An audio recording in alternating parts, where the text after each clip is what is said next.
the washer stops spinning or draining, you may not need to call for repair. A simple factory reset can correct many common washer problems in just a few minutes and often restores normal operation. This reset works on Whirlpool, Kenmore, Amana, Crossley, Roper, and Maytag washers and does not require tools or technical experience. If the reset does not fix the issue, refer to the linked video that explains washer error codes and what to do next. Factory reset instructions. Step 1.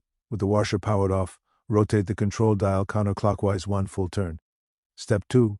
Within 6 seconds, turn the dial 3 clicks to the right, 1 click to the left, and 1 click to the right again. Flashing lights confirm diagnostic mode. Step 3. While the lights are flashing, turn the dial 4 additional clicks to the right and press start.